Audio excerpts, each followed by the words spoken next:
Ndabasuje mu izina rya Yesu, amahoro y'Imana nabane namwe. Shima Imana kubw'aka kanya keza ngiye kuduha kugira ngo twongere twumve ijambo ryayo, twumve icyo itubwira mu ijambo ryayo, hanyuma turusheho kuryumvira kuko intego ni ukumva tukumvira, kuko kumva ntiwumvire byo ntacyo bimaze.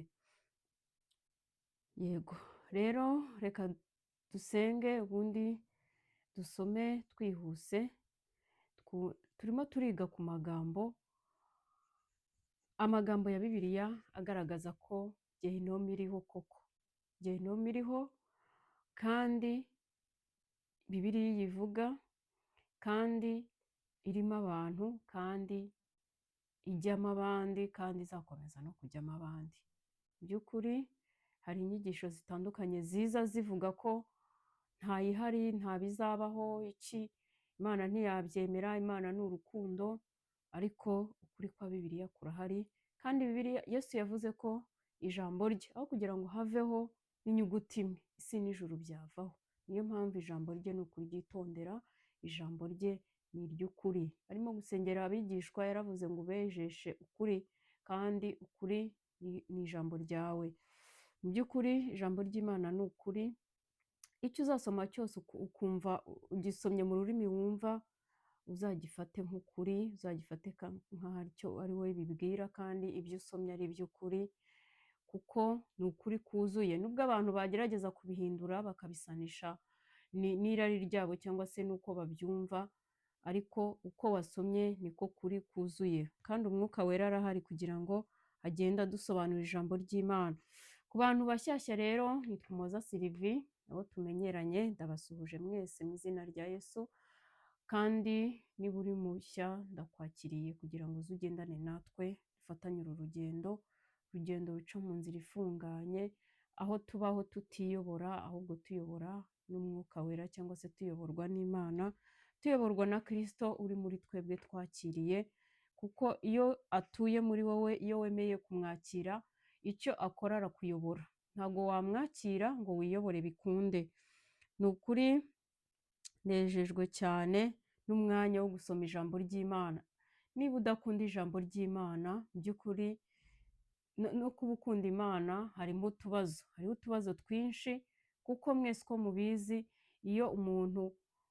iyo ukunda umuntu ukaba wakumva ngo hari lettre yakwandikiye ahantu runaka, watuza ari uko umaze kujya kuyireba ngo wumve ibyo yanditse. Ariko niba dukunda Imana, reka dukunde n'ibyo yanditse kugira ngo twumve n'iki kiri ku mutima we, n'icyo ashaka, n'iki atwifuzaho, ni gute ashaka ko twitwara, ni ibiki byamunezeza, noneho tubimenye turusheho kubikurikiza. Iyo ukunda Imana biroroha, n'iyo bikunaniye uramusaba, ufata igihe ugasenga ukavuga ati fasha, kuko kubabarira runaka atanansabye n'imbabazi birangoye. Uko umusaba ukamwiyambaza kugira ngo ukunde wumvire ijambo rye, azagufasha kandi azagushoboza, kuko yaravuze ngo harahirwa ufite inzara n'inyota byo gukiranuka, uwo nguwo azahazwa. Rero reka dusome ijambo ry'Imana, kandi dukomeze dusome. Ufate Bibiliya yawe usome, uko ugiye kuryama usome, nawe wasoma umurongo umwe, nawe wasoma ibiri, nawe wasoma chapitre yose, nawe waba uri muri bisi usome, nawe waba uri muri pause usome. Ni iby'ingenzi, bizaturinda kurangara, kandi bizadufasha kuba abagenzi nyabo barimo kujya mu ijuru. Hanyuma ikindi nababwira, mwibuke nyamuneka gusangiza abantu ijambo ry'Imana.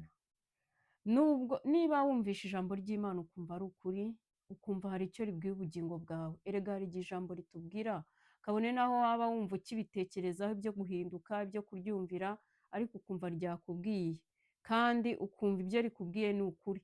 Rero niba hari ijambo rigufashije, gerageza usangize n'undi, ku buryo twafatanya ivugabutumwa, kandi wiyicariye mu rugo ukoresheje telefone yawe, dufatanye ivugabutumwa, kuko ingororano zirahari ku bantu barimo guhindurira abandi kuza kuri Kristo, cyangwa se barimo gufatana amaboko. Iyo uhereje umuntu ijambo ry'Imana rikamufasha, hari icyo ijuru rikwandikira, kandi uzabona ibihembo utari witeze cyangwa se utari uzi ko wanakoreye. Icyo navuga ni uko dufatanye wenda tubipositinge, ko hari igihe uhereza umuntu linki ntanayifungure rwose, bibaho. Hari n'abandi uhereza ukamubwira ati warebye iryo jambo ry'Imana, akarifungura akarireba, ariko hari n'abandi wogihereza rwose ntakirebe. Ariko hari igihe ugishyira kuri stati, abantu bareba stati zawe, haraba umwuka yakoresha agafungura agakurikira, hanyuma ntago tuzi aho umuntu umwuka w'Imana yamufatira cyangwa se yakiriza umuntu, ariko ijambo ry'Imana ryo ni inkota, rifite amugi yombi, Imana ibasha kurikoreramo igakiza abantu bayo. Imana yafata umuntu ari wenyine ari mu cyumba arimo gukurikira ijambo ry'Imana. Niyo mpamvu dukwiye kugira umwete. Ntabwo Imana yabihamagariye njyewe cyangwa se undi cyangwa undi, njyewe ndahangaha, ariko nawe wafatiraho ugakora, kuko uzahembwa. Nta muntu n'umwe uzahemberwa icyo atakoreye, ariko nugira umwete wo gukora mu buryo bwawe ushoboye, uzahembwa. Bibiliya iravuga ngo abahinduriye abandi ku bukiranutsi, cyangwa se abazanye abandi kuri Kristo. Mu by'ukuri umuntu ashobora kuba anakijijwe ariko yari agiye kugwa, cyangwa hari ibyari bimutembagaje, hari ibyari bimucogoje, ariko wamuha ijambo ry'Imana agahembuka. Icyo gihe nawe uba umugaruye kuri Kristo. Ni ukuvuga ngo abahinduriye benshi, cyangwa se abazanye abandi kuri Kristo, bazarabagirana nk'inyenyeri. Mu by'ukuri ibi bintu iyo tubivuga, Bibiliya iyo ibivuga ntabwo ibeshya. Kurabagirana nk'inyenyeri, cyangwa se amakamba atatseho inyenyeri, bizaba ari ibirori ubwo abantu bazaba barimo kwambikwa amakamba bijyanye n'ibyo bakoze. Mu by'ukuri ndahamya ko hari benshi bazaba bicaye bareba bavuga bati nanjye iyo nkora mba nambaye nka kuriya. Reka dukore dushyizemo umwete, umuntu wese yakora uko ashoboye kandi agakorera ibihembo azahabwa. Ubuzima bw'ahangaha ni butoya, ni buto, reka tureke kwirirwa tubwishinga, kuko uyu munsi waba uriho ejo ntuba uriho. Dukwiye kwita cyane aho tujya kandi tuzabiteka. Rero dufatanye ivugabutumwa, ukore uko umwuka kuyobora, usangize abantu. Dore dufiteho na subtitles z'icyongereza kugira ngo dufashe n'abantu batumva ikinyarwanda. Niba ufite inshuti zitumva ikinyarwanda wazisangiza. Icyo wowe umurimo wawe ni uwo kubahereza cyangwa kubabwira, ibindi ni iby'umwuka wera. Twebwe ibyacu tuba twabirangije, ibindi ni iby'umwuka wera. Abo azakiza biciye muri iri jambo ntabwo tubazi, tuzabimenya tugeze mu ijuru, hanyuma turimo guhembwa turi kwibaza ati se ibi twabikoze ryari, turi guhemberwa ibyo twakoze ryari? Rero ikiraje inshinga Yesu ni ukugira gute? Ni uko abantu barokoka Gehinomu, ni nacyo cyamuzanye. Reka nawe dufatanye, njyewe nawe, niba twaragize amahirwe yo kuyirokoka tukakira umwami Yesu, reka dufatanye kugira benshi twakambura umwanzi nabo bakarokoka iriya Gehinomu. Ku bantu twasomye kino gitabo, muzi neza ukuntu Gehinomu imeze. Ni ahantu habi utakifuza kuba, cyangwa utakifuriza umuntu uwo ari we wese naho waba umwanga. Ni ahantu habi cyane. Rero ugize umwete wo kugira ngo urebe niba hari abo wakiza, ugakiza ubugingo bwabo, cyane ko atari twe tubikora, Imana ikorera muri twe. Ni ukuri wahabwa umugisha. Kandi Yesu yaravuze ngo ndabatumye mugende muvuge ubutumwa mu mahanga yose.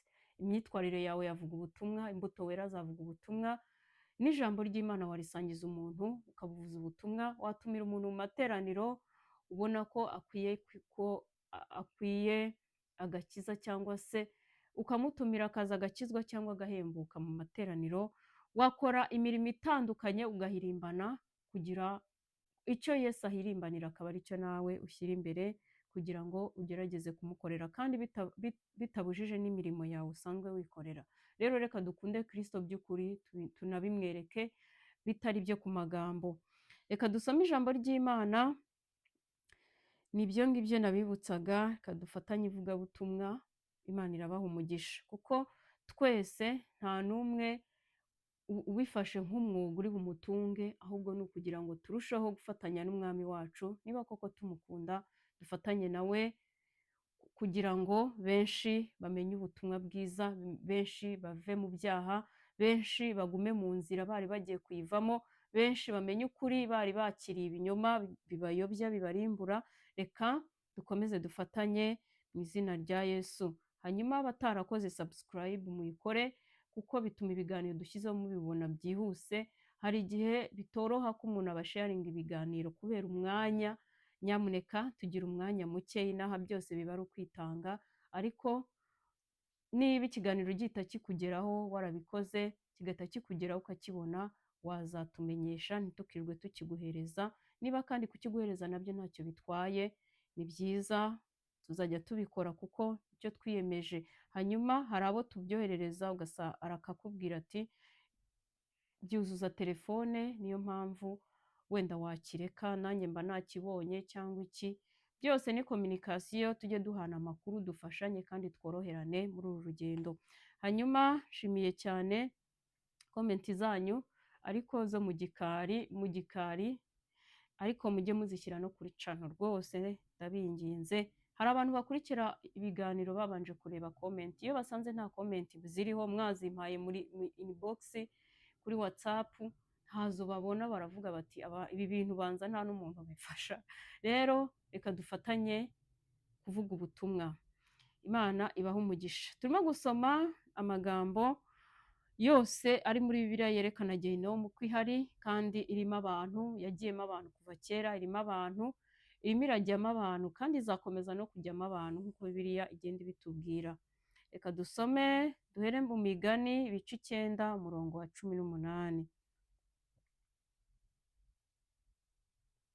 Imigani ibice 9 umurongo wa 18 haravuze ngo ariko ntazi ko abapfuye ariho bari, kandi abo yararitse bari mu mworero w'ikuzimu. Ikuzimu harahari rero, harahari, hahozeho kuva kera, abanyamwuka barahabonaga, usibye no kuba ijambo ry'Imana mu isezerano rishya tubisangamo kenshi cyane, ariko ikuzimu harahari. Tujye muri Mariko ibice 9 43 kugeza kuri 48. Ibi byanditswe n'ubudafite akanya ko kubisoma, ujye ubyandika ahantu hanyuma uze kubisoma, bizagufasha. Hari igihe umuntu aba ashaka gusoma Bibiliya ariko akumva atazi ahantu ari buhere, uhera nko kuri ibi ngibi bikagenda bigufasha, bigusunikira ku bindi, ukagenda urushaho gukunda ijambo ry'Imana, ukunda inkuru zo muri Bibiliya, ukagenda ukunda ijambo ry'Imana. Mariko ibice 9 umurongo wa 43 kugeza kuri 48 haravuze ngo ukuboko kwawe nikugucumuza uguce, ibyiza ni uko wakwinjira mu bugingo usigaranye ukuboko kumwe, biruta ko wajya muri Gehinomu y'umuriro utazima ufite amaboko yombi, aho urunyo rwaho rudapfa kandi n'umuriro ntuzime. Ibyo ngibyo twarabisomye, inyo ziba zuzuye ku bantu. N'ikirenge cyawe nikigucumuza ugice, ibyiza ni uko wakwinjira mu bugingo usigaranye ikirenge kimwe, biruta ko wajugunywa muri Gehinomu ufite ibirenge byombi, aho urunyo rwaho rudapfa kandi n'umuriro ntuzime. N'ijisho ryawe nirigucumuza urinogore, ibyiza ni uko wakwinjira mu bwami bw'Imana usigaranye ijisho rimwe, biruta ko wajugunywa muri Gehinomu ufite amaso yombi, aho urunyo rwaho rudapfa kandi n'umuriro ntuzime. Mu by'ukuri aya magambo arasobanutse, aho Bibiliya ikoresha ingingo zacu z'umubiri, bishatse kuvuga ngo mu buzima busanzwe niba amaso yawe agucumuza, ikintu cyose cy'agaciro kuri wowe kibasha kuba kigucumuza, kibasha kuba kigushyize mu nzira ikujyana muri Gehinomu, wakireka aho kugira ngo uzarimbuke, cyangwa se reka wenda nirengagize zino ngingo ndaje nzigarukeho, aho kugira ngo uzarimbuke kubera akazi ukora kakwishyurira inzu, kakaguha imodoka, kakishyura minerivare abana bawe bakabaho neza, kakishyura ibyo ukeneye byose mu buzima ukabaho neza, ariko ako kazi kari kukujyana muri Gehinomu. Ibyiza wakareka ukaba umushomeri, ugatungwa n'ubuntu bw'Imana, ariko ukajya mu ijuru. kuko uriho ariko utazi igihe uzamara. Aho kugira ngo ubeho neza muri iyi si, ubeho ubuzima bw'ibyaha muri iyi si, ubeho wiyobora, ubeho wumva ubayeho uko ushaka, winejeje bishoboka, ariko amaherezo yawe ari gehinomu. By'ukuri biruta ko wabaho uri umukene, ukabaho ntacyo ufite, ukabaho nta kuntu umeze, ariko urimo kujya mu ijuru. Uko byagenda kose iyo ufite Yesu, uba unyuzwe, uba uguwe neza, uba ufite amahoro yo mu mutima. Nubwo ubukene buhemuza benshi, nabo bakiba cyangwa se bakiganyira bagatuka Imana cyangwa bakagira gute, ariko iyo ufite Yesu aguha kunyurwa n'uko umeze, akagutungisha ubuntu bwe. Iyo abona ari bwo buntu bwe buguhagije, aho kugira ngo ube umukire cyangwa se ubeho uko ubishaka cyangwa se uko unezerewe ariko uri kujya muri gehinomu, birutwa n'uko wabaho uri umukene ariko ukazajya mu bugingo buhoraho, kuko ubuzima bw'inaha ni ubw'igihe gitoya. Rero hano bakoresheje ingingo noneho z'umubiri, ni aho kugira ngo ukuboko kwawe nikugucumuza, ubu se wageraho uca ukuboko kwawe? Icyo gihe mubanze mubyiyumvishe, mubitekerezeho, ubishyire mu bwenge bwawe, utekereze niba ukunda kwiba byarakunaniye kubireka, noneho ugiye guca ukuboko, ninde wapfa kubikora? Ntawe pe. Ariko Yesu nibyo adusabye, kuko kujya muri gehinomu ujyanye ubugingo bwawe n'umubiri wawe, kuko mbibutse ko umubiri ujyayo, wa wundi umuntu yambara yagiye kurota ari ahandi hantu, akajyayo ari wa wundi wese, uriya mubiri ujyayo muri gehinomu, kandi urashya ukababara, ahantu urunyo rwaho ngo rudapfa n'umuriro ntuzime, kandi ugomba kuhaba iteka ryose. Ni igiki utakora ngo abantu ntuhajye? Ni igiki utareka ngo abantu ntuhajye? Hari abantu bacumuzwa n'amaso yabo. Ibiturangaza n'ibiducumuza biba bihari, ariko ugasanga iyo ugenda mu muhanda, kanivugire nk'abagabo n'abagore bose, nabo bose twese turareba, ariko cyane cyane abagabo, Satani abategeye ku bagore n'abakobwa bambara ubusa, bazi kurata ubusa bwabo. Niba uzi ko ubyuka mu gitondo ukirirwa ureba ukitegereza, ukirirwa wacumujwe n'ubusa wabonye, wifuje abo wabonye, wagize gute, ukwiye kubitekerezaho. Ayo maso ntabwo nzi niba wayanogoramo, ariko ukwiye gushaka umuti utuma, cyangwa se wanareba, kuko amaso yacu aba areba, abona, wabona ibyo ubonye ari kabutindi ugahita uhindukira ukareba hirya, ugakoresha uko ushoboye, washaka ugahindura n'inzira ukegerayo. Ariko ndagira ngo nkubwire ngo imika Yesu mu mutima wawe, amaso yawe agira ukuntu ayagenza, nureba n'ibyo ngibyo ubibone nk'ibitariho, ubibone nk'ibibambwe, nabyo bikubone nk'ubambwe, niko birivuga, niko Pawulo yavuze, ngo iby'isi abibona nk'ibibambwe, nabyo bikamubona nk'ubambwe. Icyo uhisemo kugira ngo ukize ubugingo bwawe, Imana iragushyigikira ikagufasha, kuko irabizi ko turi mu isi yanduye. Ariko irari ryawe iyo uritije umurindi, rwose rizakurimbura, amaso yawe azakurimbura, amaboko yawe azakurimbura, amaguru yawe azakurimbura. Niba ukunda kugenda ukajya aho uzi ucumurira, ukwiye kubireka, akaguru kagahina, ukajya wicara hasi ukabaza umwuka wera cyangwa ukabaza umutima wawe, ahantu ko mpagiye ntabwo ndi buze kuhacumurira. Ikintu cyose kiri kukurimbura, ikintu cyose kiri kukujyana muri gehinomu, yaba ibyo ureba, amafilimu ureba, ibiganiro ureba kuri YouTube, amaradiyo wumva, n'ibindi bintu byose bidafite umumaro ubasha gukurikira ukagaburira ubugingo bwawe. Mbibutse ko ubugingo bwacu ibyo bureba nibyo bibubyibushya. Niba ukunda gukurikira ijambo ry'Imana cyangwa ugasoma ijambo ry'Imana, ubwo ibyo ngibyo ugaburira ubugingo bwawe nibyo bizaburema uko bukwiye kuba, cyangwa se ni nabyo bizahereza ubugingo bwawe orientation y'ahantu urimo kujya, niba ari mu ijuru cyangwa muri gehinomu.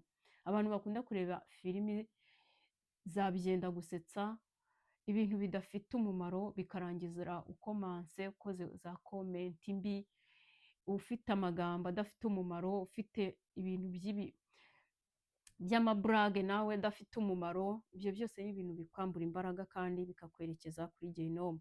Birangira uvuze ibintu utahagazeho, birangira uvuze ibintu bidafite umumaro, byo gusetsa abantu gusa ariko birimo ibinyoma, birimo ibikabyo, birimo iki, ukagaburira ubugingo bwawe ibintu bidafite umumaro umunsi ku wundi, kuko ibyo ureba birakwafekita uko byagenda kose, byaba bibi cyangwa byaba byiza. Ibyo utindamo bizafata umwanya munini wo kukugira uwo uriwe ndetse no kukoriyanta aho uzajya. Rero niba uri kujya mu nzira ifunganye, emera uyijyemo kandi ushakishe n'ibijyanye n'iyo nzira ari byo utindamo kugira ngo bigufashe. Icyo ngewe navuga kuri iri jambo, reka wicare hasi witekerezeho, ni iki gikunda kuncumuza? Ni iki gikunda kuncumuza? Ni ibibazo. Kandi Yesu yaravuze ngo abarushye n'abaremereye muze munsange ndabaruhura. Nawe umusange, usenge, ufate umwanya usenge, umubwire ati biko binduhije ubu ntiwabinduhura. Umutitirize, ujyeyo uyu munsi, usenge ejo, usenge nijoro, usenge mu gitondo, usenge umubwire ati niba koko ujya utura abantu imitwaro, ubukene ntiwabuntura. Niba ibika ari byo biri kuncumuza, ibika ari byo binanije, ibika ari byo binsubije inyuma, ko binyambuye imbaraga, wamfashije muri iki kintu, ugasenga, Imana izagushoboza. Rero reka tubere maso ubugingo bwacu, kuko muri gehinomu ni habi ku rwego utakifuriza umuntu wese kuhajya. Igitangaje ni uko iyo nzira ngari ijyana abantu kurimbuka ari irimo benshi. Sinzi inzira urimo, uko byagenda kose, nawe wicaye hasi ugatekereza wamenya inzira urimo ari iyihe. Ukwiye kuyimenya, ukwiye kwisuzuma gato na kanini, ukwiye gutekereza ku kintu cyose kigucumuza cyangwa kikugusha, hari intege nke zawe, ugasenga Imana ikakwambika imbaraga. Ukwiye kubyitaho, nta wundi uzabigufasha. Igitangaje ni uko abantu batabyitayeho, bararangaye, barangajwe n'iby'isi, barakurikira ibidafite umumaro, akaba ari byo batindaho. Nyamuneka ndakwinginze, ita ku bifite umumaro, ku bifitiye ubugingo umumaro, kuko iby'inaha ni iby'igihe gito. Uzabimenya neza umunsi washizemo umwuka, nibwo uzamenya ibyo wahaye umwanya ari ibihe. Ugeze nko ku marembo y'ijuru, ijuru ritagukinguriye, utabonetse mu gitabo cy'ubugingo.